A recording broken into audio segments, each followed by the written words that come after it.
शुरू करते हैं अल्लाह के बाबरकत नाम से जो बड़ा मेहरबान और निहायत रहम वाला है। तमाम तारीफ़ें मेरे अल्लाह रब्बुल इज़्ज़त के लिए हैं। खौफनाक कहानियों के मुअज़्ज़िज़ नाज़रीन को मेरी तरफ से अस्सलाम वालेकुम। उम्मीद करती हूँ आप सब लोग खैरियत से होंगे, जहाँ होंगे खुश होंगे और मेरे चैनल की खौफनाक कहानियों को बहुत पसंद करते होंगे। आज आप लोगों के लिए मैं बहुत डरावनी कहानी लाई हूँ जिसे आप लोग बहुत पसंद करेंगे। ये कहानी सुहेल शेयर कर रहे हैं। सुहेल कहते हैं मैं कराची का रहने वाला हूँ और आज आपके साथ अपनी ज़िंदगी की एक बहुत भयानक कहानी शेयर करना चाहता हूँ। आज से 18 बरस पुरानी बात है। उस वक्त मैं बहुत ज़्यादा, जैसे अभी नया नया मैंने काम शुरू किया था प्रॉपर्टी डीलर का। मुझे और तो कोई काम इतना ख़ास आता नहीं था। मैं अपने एक दोस्त के पास बैठता था, उनका प्रॉपर्टी सेंटर था, तो उनके साथ बैठ बैठ के मुझे भी इस काम का थोड़ा बहुत नॉलेज हो गया और मुझे इसमें इंटरेस्ट भी होने लगा। तो मैंने अपना काम स्टार्ट किया। मैंने पहले ये काम शुरू किया कि मैं घर जो खाली होते थे उनको रेंट आउट करवाया करता था। और जो मेरे दोस्त का प्रॉपर्टी सेंटर था वो भी अगर कोई ऐसा घर होता था, कोई डील होती थी तो मुझे बता दिया करते थे। फिर मैं उस घर को जाकर पर्सनली देखता था और फिर बाकायदा वो सारी तैयार करता था एक कोटेशन की, किस तरह से कोई फैमिली अगर होगी तो उनको कैसे बताना है। यानी सारा कुछ मैं अपनी तरफ से प्रोफेशनल तौर पर करता था। इसी तरह से एक दफ़ा मुझे एक और प्रॉपर्टी सेंटर वाले थे, वो लोग मुझे जानने लगे थे। मैंने 2-3 घर भी रेंट आउट करवाए थे और बड़े अच्छे उन लोगों के साथ डील भी रही और ठीक मेरा काम रहा। तो एक डीलर थे, प्रॉपर्टी सेंटर वाले थे, मुझे उनकी कॉल आई और वो ये कहने लगे कि एक घर है तो आप एक दफ़ा जाके विज़िट कर लो, हम आपको कमीशन दे देंगे। सरजानी टाउन लाहौर में, सरजानी टाउन कराची में, सॉरी, वो घर था। तो मैंने उनसे सारी लोकेशन वगैरह पूछ ली और मैंने जब उनसे चाबियों का पूछा घर की, तो उनका ये कहना था कि वो आपको वहीं पर उसी मोहल्ले में एक घर का उन्होंने मुझे एड्रेस दे दिया, उनसे आपने की ले लेनी है। मैंने कहा ठीक है। मैं गया पहले वहाँ पर, जो उनके वो मोहल्लेदार थे उनसे मिला, उनसे घर की चाबियाँ ली। मैंने कहा कि आप साथ आएंगे घर दिखाने के लिए? उसने कहा कि नहीं, आप खुद ही जाकर देख लें। उस आदमी ने कोई मेरे से एक्स्ट्रा बात नहीं की, बस मुझे घर की चाबियाँ दी, मेरा नाम पूछा और चला गया। अब मैं सरजानी टाउन के उस घर की तरफ जा रहा था। घर वो बिल्कुल तकरीबन कोने वाला ही था, उसके साथ एक गली अंदर टर्न हो रही थी। मैं उस घर में जब मैंने बाहर से देखा, घर बहुत पुराना और बहुत खस्ता हाल था। बाहर से भी बहुत ज़्यादा गंदा हुआ था, यानी इस पर पेंट होने वाले थे। घर का बहुत अभी काम होने वाला था। मैंने उस घर को देखा, मैंने कहा ये घर कौन लेगा, ये तो घर लेने के काबिल ही नहीं है जो इसकी कंडीशन है। मैंने पहले कुछ घर रेंट आउट करवाए हैं, अच्छी खासी कंडीशन में करवाए हैं। अब सारी बात है, जो लोग वहाँ पर पे करके रहेंगे वो कुछ ना कुछ तो उनकी डिमांड होगी कि घर साफ सुथरा होना चाहिए। इस घर का तो हाल ही कोई नहीं है। देखने में तो घर ऐसे लग रहा था जैसे कोई 25-30 साल से घर बंद पड़ा है। दरवाजे अंदर नीचे धंसे हुए थे, बिल्कुल गली से भी नीचे थे दरवाजे आधे आधे। खैर मैंने अल्लाह का नाम लिया, दरवाज़ा खोला। अंदर जब दाखिल हुआ, उस घर में इतना तफुन था, इतनी गंदगी थी, बहुत गंदी स्मेल थी। मेरा तो एक दफ़ा दिल ही घबरा गया कि ये कैसा घर है। खैर मैं बाहर फिर वापस आया। आकर मैंने उस 2 मिनट सांस लिया, फिर दोबारा घर के अंदर गया। अब घर का जो अगला हिस्सा था, जहाँ से एंट्रेंस थी, दरवाजे थे, वो बहुत ख़राब था। जबकि घर के जो पिछला हिस्सा था, जहाँ से वो एंट्रेंस शुरू हो रही थी घर के अंदरूनी कमरों की, बाकी सब वो ठीक था, वो इतना ख़राब नहीं था। कमरे भी ठीक हालत में थे, अंदर से घर कदरे बेहतर था बाहर की निस्बत। मैं गया, मैंने कमरों के दरवाजे खोले। जैसे मैंने एक कमरे का दरवाज़ा खोला, वो एक बहुत भयानक सी दरवाज़ा खुलने की आवाज़ आई। दिन के टाइम भी उस घर में अंधेरा सा महसूस हो रहा था। अंदर दाखिल होते साथ ही दीवार में से एक दरख्त निकला हुआ था, जिसका पूरा हिस्सा छाँव जो थी उस घर के एंट्रेंस तक फैली हुई थी। उस वजह से भी वहाँ पर कुछ अंधेरा सा हुआ था। तो वहाँ से जब मैंने वो घर को देखना शुरू किया, अंदर दाखिल हुआ। 3 कमरे थे, कमरों के दरवाजे खोले, घर अंदर से भी साफ था। और उसके एक कोने से सीढ़ी ऊपर जा रही थी, टीवी लॉन्च से ही। ऊपर वाले हिस्से में गया, ऊपर वाले हिस्से को जाकर मैंने देखना शुरू किया। ऊपर भी 2 कमरे थे और बाहर एक जैसे टेरेस की तरह खुला सा सेहर बना हुआ था। अभी मैं सारा विजिट कर रहा था। मुझे ऐसा महसूस हुआ कि जिस तरह से घर में कोई अंदर आया है, कोई दाखिल हुआ है और उसने आकर जैसे सीढ़ियों में कोई चढ़कर ऊपर आया है। मुझे जूतों की आवाज़ आई और कोई बोला भी है। आवाज़ पर मैंने गौर नहीं किया कि कौन बोल रहा है, लेकिन किसी की आवाज़ गूंजी घर में। तो मैं पीछे पलटा और मैंने झांक कर ऊपर से देखा, नीचे कोई भी नहीं था। मुझे लगा कि मोहल्ला है तो किसी और की आवाज़ होगी, मुझे शायद वहम हुआ। आसपास भी घर थे। मैंने घर को देखा। अब मुझे तसल्ली होगी कि इतना ज़्यादा काम होने वाला नहीं है। अगर बाहर थोड़ा बहुत काम करवा लिया जाए तो घर रेंट आउट हो सकता है। मैं वापस आ गया। मैंने आकर डीलर से बात की। मैंने उन्हें ये कहा कि घर तो मैंने देखा, घर बेहतर है, बाहर से हालात बहुत ख़राब है। बाहर से अगर घर की कंडीशन ठीक कर दी जाए तो घर रेंट आउट हो सकता है। उसने कहा कि ठीक है, अगर आप करवा सकते हो तो थोड़ा बहुत इसका काम शुरू करवाओ, तो पेमेंट हम दे देंगे। मैंने उससे कहा कि ठीक है। मैंने नेक्स्ट डे में जैसे वो पेंट वाले थे उनको पेंटर को लेकर गया। उसने देखा बाहर से।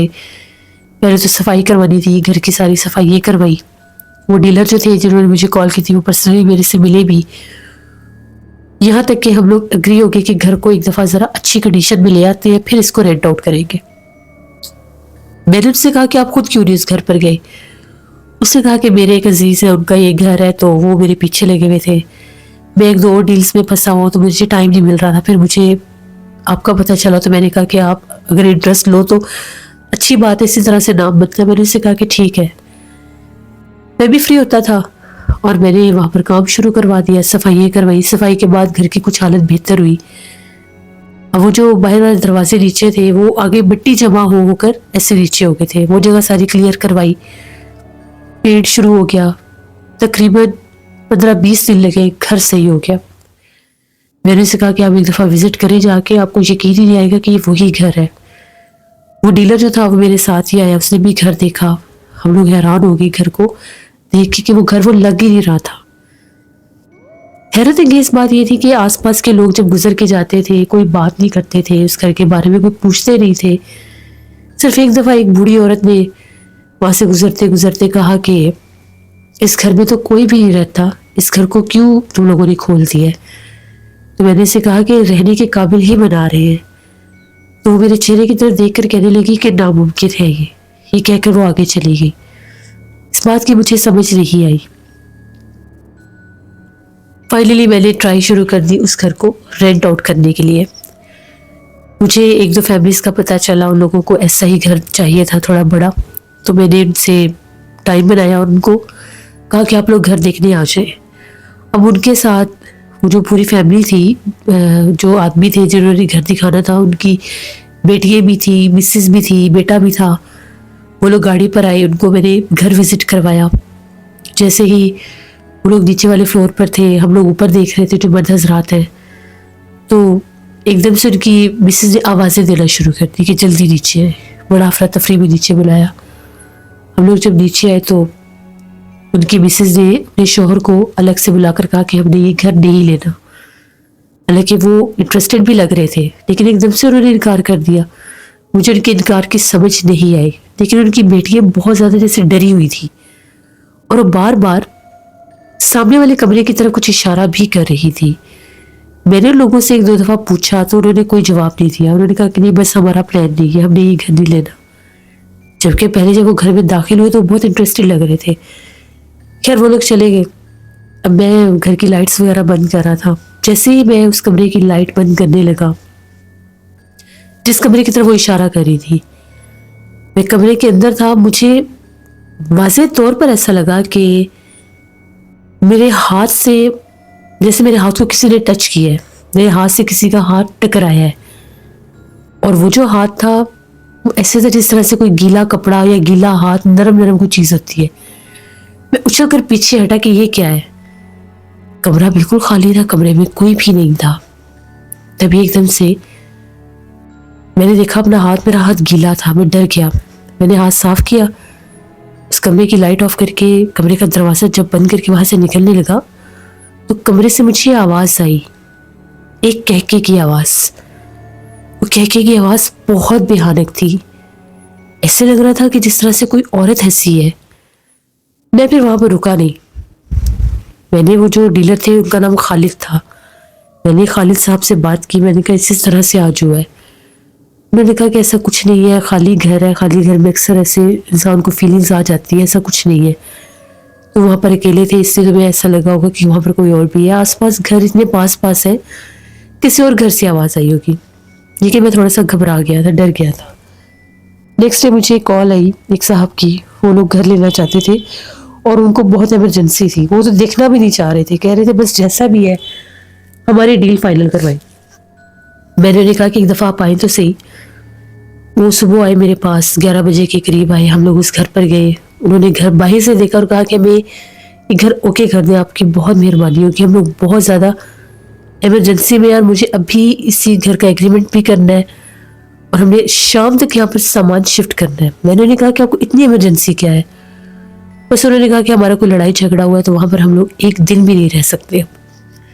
वो मजबूरी में थे, मुसीबत के मारे में थे। घर की डील हो गई, उन लोगों ने वो घर ले लिया। उस घर में वो लोग शिफ्ट हुए। 2 दिन हो गए थे उन लोगों को उस घर में सामान रख के शिफ्ट हुए हुए। तीसरा दिन था जब, तो मैंने उन्हें कॉल की, पूछा कि आप लोग उस घर में शिफ्ट हो गया, कोई मसला मसाइल तो नहीं है? उन्होंने कहा नहीं नहीं कोई मसला नहीं है। मैंने कहा ठीक है। अब ठीक अगले दिन उनका मुझे दोपहर के टाइम 3 बजे के करीब फ़ोन आया। और कहने लगे कि आप ज़रा घर पर आए, आपसे कोई बात करनी है।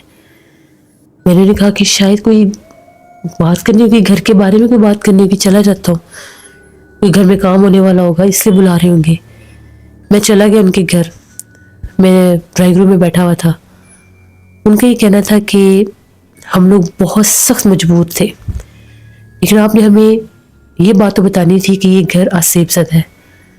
जैसे उसने ये लफ्ज़ बोला मैं तो चौंक गया। मैंने कहा क्या मतलब आसेब ज़दा है? ये घर तो आसेब ज़दा नहीं है, यहाँ पर ऐसा कुछ भी नहीं है। आपको किसने कहा है? उसने कहा आज 3 रातें हो गई है और 3 रातों से हम लोग जाग कर बैठे हुए, हम लोग सो नहीं सकते। दिन के टाइम हम लोग अपनी नींद पूरी करते हैं। इस घर में बहुत सख्त जिन्नात है। मैंने उन्हें कहा कि हुआ क्या है, मुझे पूरी बात बताएं। उसने कहा वो जो सामने वाला कमरा है, वो बड़ा कमरा, वहाँ पर हम लोगों ने अपना सोने का बंदोबस्त किया है। बाकी के जो 2 कमरे हैं उनमें हम लोगों ने अपना कुछ सामान रखा है और ऊपर वाले हिस्से में छोटे भाई का सामान रख दिया है। हम लोग जैसे ही पहली रात यहाँ पर सोने के लिए उस कमरे में गए हैं, हम लोगों को कमरे में किसी मखलूक ने सोने नहीं दिया। इतनी जोर जोर से दरवाजे पर दस्तक हुई है और एक बूढ़ी औरत की आवाज़ें गूंज रही थी। हम लोग जब डर के कमरे से बाहर आए तो कोई भी नहीं था घर पे। तभी हम लोगों को ऐसा महसूस हुआ कि जिस तरह से जिस कमरे में हम लोग सोए ये आवाज़ें उसी कमरे से आ रही हैं। मेरी बहन एक कोने वाले बेड पर सोई हुई थी। उसको बाकायदा तौर पर बेड के ऊपर से किसी चीज़ ने उठाकर बेड से नीचे गिराया है। हम लोग बहुत ज़्यादा डर गए। हम लोग उस कमरे से निकल के साथ सामान वाले कमरे में सोने पर मजबूर हो गए, ज़मीन पर बिस्तर बिछा के। जब हम लोग उस कमरे में सोने की कोशिश कर रहे थे तो मुसलसल उस बड़े कमरे से रोने की और हंसने की आवाज़ें आ रही थी। अगली रात हम लोगों ने उस कमरे में एक बूढ़ी औरत को देखा। वो बिल्कुल सामने कोने में खड़ी हुई थी। जो ही मेरी मिसेज ने से देखा, मेरी मिसेज ने चीखना शुरू कर दिया और कहा कि सामने कोई बूढ़ी औरत खड़ी है। हम लोग बहुत मजबूर हैं। ऊपर वाले हिस्से में मेरे भाई के साथ भी यही काम हो रहा है। वो कहता है कि हम लोग कमरे का दरवाज़ा बंद करके सोए थे। जैसे ही हम लोग गहरी नींद में थे तो हमें ऐसा लगा कि मुंह के ऊपर पानी के छींटे आ रहे हैं। अब भला कमरे में पानी के छींटे कैसे मुंह पर आ सकते हैं? तो कहते हैं कि मेरी आंख खुल गई तो मैं क्या देखता हूँ, कमरे का दरवाज़ा जैसे खोल कर अंदर झांक कर एक औरत देख रही है और वो इतनी खौफनाक है, उसकी आंखों में से रोशनी निकल रही थी और बहुत डरावना चेहरा था। मेरी चीख निकल गई और मैं डर गया। मैंने अपनी मिसेस को जगाया और बच्चे को उठाकर फौरन बाहर भागा। वो नीचे आया तो आगे से हम लोग जागे हुए थे। उसने कहा कि ऊपर ये काम हुआ है। हमने उसे बताया कि नीचे हमारे साथ ये काम हो रहा है। हम लोग बहुत सख्त मजबूर हालत में हम लोगों ने वो घर बदला है। कम से कम आप हमें कुछ सच्चाई तो बताते इस घर में। मैंने उसे कहा कि मैं बिल्कुल इस चीज़ से लाइल हूँ, मुझे इस घर में कोई भी ऐसी चीज़ नजर नहीं आई। जिस दिन आपका मुझे फ़ोन आया उससे एक दिन पहले मेरे साथ यहाँ पर थोड़ा बहुत कुछ हादसा हुआ है, और वो भी मेरे हाथ से कोई हाथ टकराया था, बस मैंने देखा, कुछ नहीं था। मैं आपको बारहा कह रहा था कि आप एक दफ़ा घर को विजिट कर लें, घर को देख लें, लेकिन आपने मेरी बात नहीं मानी। अब आप बताइए आप क्या करना चाहते हैं? एग्रीमेंट ख़त्म करना चाहते हैं, छोड़ना चाहते हैं? उसने कहा कि नहीं, हम लोग तो अभी घर छोड़ने की कंडीशन में है ही नहीं, हमने तो ये बड़ी मुश्किल से ढूंढा है। अब आप हमें कोई इजाज़त देकर दें जिनका ये घर है, कि हम यहाँ पर किसी आमिल को बुला सकें, किसी आमिल को लेकर आ सकें, ताकि वो हमें कोई हल बताए। मैंने कहा कि ठीक है। मैंने खालिद भाई से बात की, खालिद भाई भी वहाँ पर आ गए। खालिद भाई जब वहाँ पर पहुँचे तो खालिद भाई कहते हैं कि ये हमारे एक रिश्तेदार थे, उनका घर था। उन लोगों ने आज से 20 बरस पहले ये घर बनाया। ये खाली प्लॉट होता था और यहाँ पर जैसे दरख्त थे, कचरा कुंडी लोगों ने बनाई हुई थी, तो उन लोगों ने इन दरख्तों को कटवा के, कचरा कुंडी को साफ करवा के यहाँ पर अपना घर शुरू कर दिया। वो कहते हैं कि जब उन्होंने ये घर बनाया तो वो इस घर में शिफ्ट हो गए। तीसरे दिन वो जो अंकल थे उनकी डेथ हो गई थी। उसके बाद उनकी डेथ के बाद उनकी एक बेटी और उनकी मिसेस इस घर में रहती थी। वो तकरीबन 6-7 माह इस घर में रही। उस 6-7 माह के दौरान उनकी बेटी पर भी कहते हैं कि किसी मखलूक ने यहाँ पर हमला किया था या कोई चीज़ नजर आई थी। उस लड़की का ज़हनी तवाज़ुन पलट गया था। उसको बाकायदा मेंटल असाइलम में ले जाया गया, वहाँ पर उसकी ट्रीटमेंट हुई, वो ठीक नहीं हुई। फिर उसका एक रूहानी इलाज हुआ। उसके बाद वो जो बुजुर्ग थे उन्होंने कहा था कि उस घर में नहीं जाना, उस घर को बंद कर दे। फिर वो लोग यहाँ से चले गए, घर बंद हो गया। बहुत मैंने कोशिश की इस घर पर अमलियात करवाने की, मैं आमिलों को लाता भी था, लेकिन आमिल एक आधा दिन पढ़ाई करके चले जाते थे, फिर ये घर खाली रहने लग गया।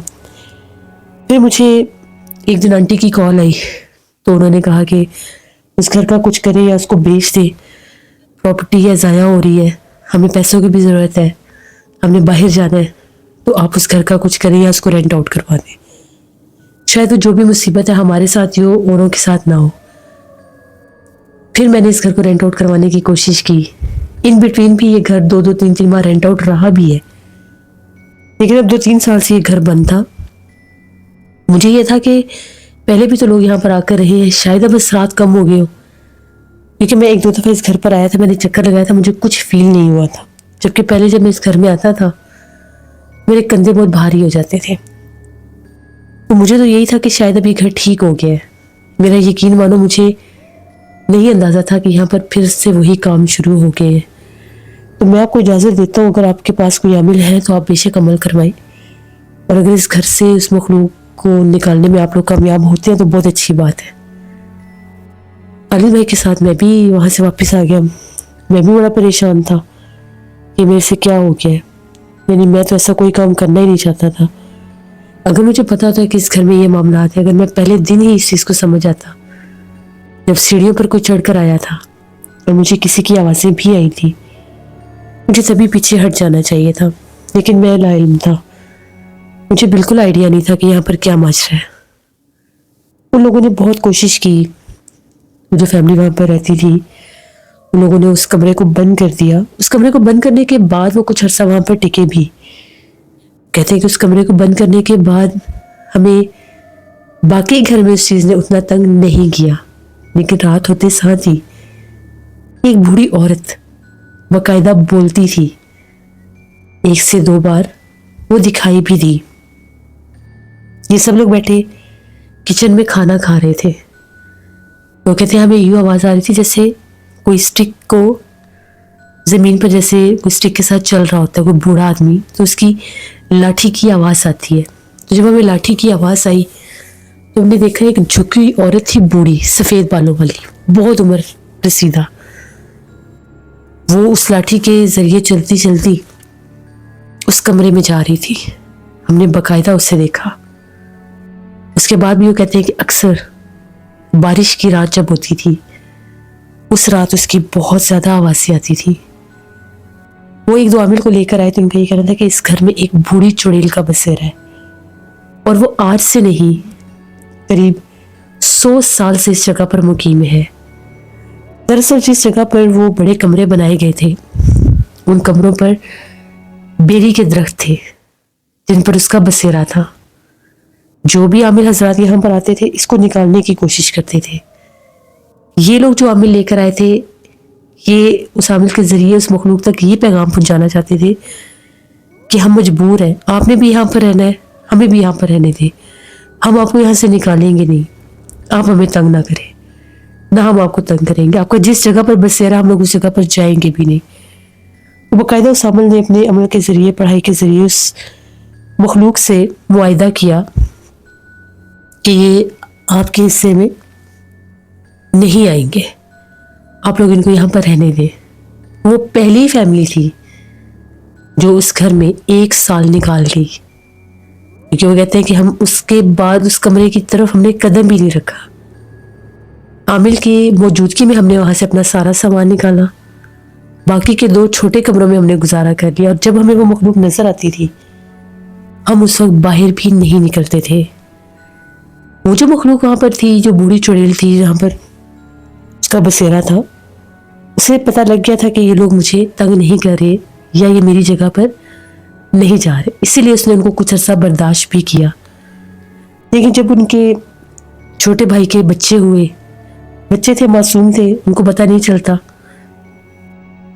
उन बच्चों के पैदा होने के बाद उस घर में मामलात खराब हुए।